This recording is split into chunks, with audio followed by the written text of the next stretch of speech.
Ipapakita ko sa inyo guys yung mga natapos kong pinturahan. Ba't ka naman dyan natulog, Meng? Sorry mga bubuyog. Hindi na pala ito domino guys. Dahil naubusan na sa McDo. At tayo na magpintura. Tapos ang lakas-lakas pa ng ulan. Okay na to. Shot, puno.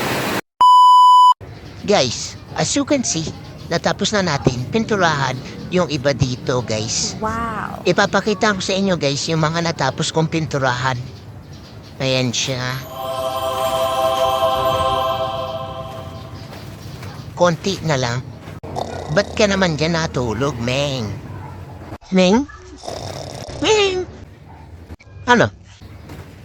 Sa tulog mo dyan, ha? Mag-start na ako, Meng. Gusto mo pinturahan dyan, ha? Bahala ka dyan. Bago ako magsimula, guys, nakita ko muna itong mga to. Ano nga ba ang tawag dito? Mga bahay pala ito ng mga bubuyog, guys. Ang dami, oh. Magkakapit bahay pa ata to.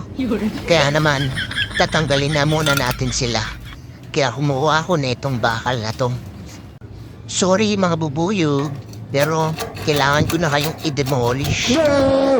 Oh, ano yun? Nako, mukhang may laman pa ata to. Nani? Nasaan na ba kasi yung mga magulang nyo? Lumipat na muna kayo ng tirahan. Huwag muna dito.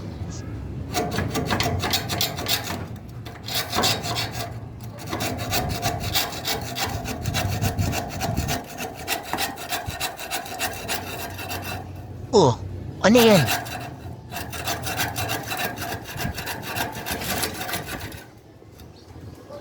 Another baby na naman nila. Baby ng mga bubuyog, guys. Boy pa kaya to?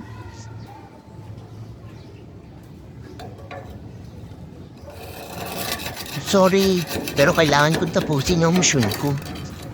Kaya lilinisin ko na to.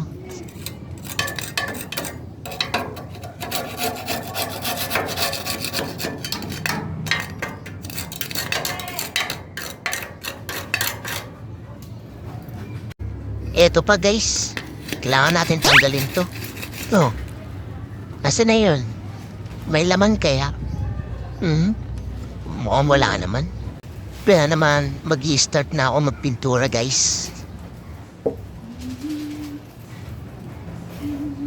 Ubus na yung isa, kaya ito naman ang gagamitin natin, guys.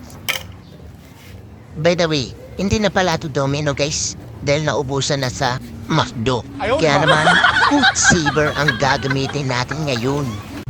Okay, guys, let's go! At tayo na magpintura. Oh, yeah! Ang lakas pala ng amoy na ito, guys. Parang nakakahilo siya pag masyadong mo na siyang nasingot. Para siyang putok mo. Hindi basic ang magpintura, ha? Mukha lang siyang basic. Pero kapag kayo na ang nagpintura, malalaman nyo ang ibig kong sabihin, guys. Kaya subukan nyo magpintura, guys. Kayo naman, dahil pagod na ako. Pagod na mi. Tapos ang lakas-lakas pa ng ulan. Paano matutuyo tong pintura na to, ha? Next time na nga lang ulit magpintura. Sa ngayon, okay na muna to. Takpan na muna natin to, guys, bago pa matuyo. Oh yes. Let's linis na muna. Tignan nyo, guys, oh. Puro pintura na tong mga kamay ko, guys. At napakahapdi na ito, guys. Ang makakatanggal lang nito, itong gin.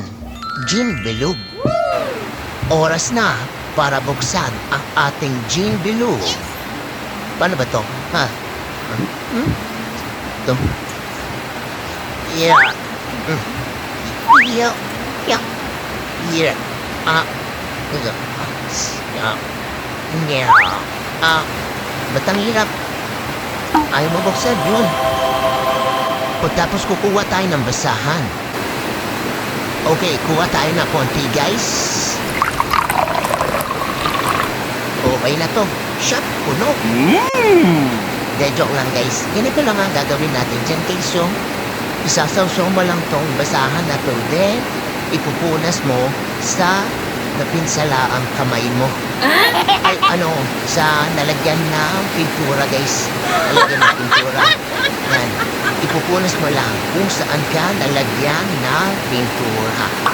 Nice! Yan ang kapangyarihan ng ating Gin Bilog. Tignan nyo kung gano'ng siya ka-effective, guys.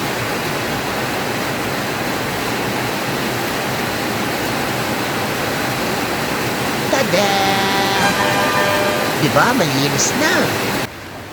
O, diba, guys? Super linis na. Ayan, no? Hmm. Ba? May nakikita pa ba kayong pintura? Effective talaga ang Gin Bilog.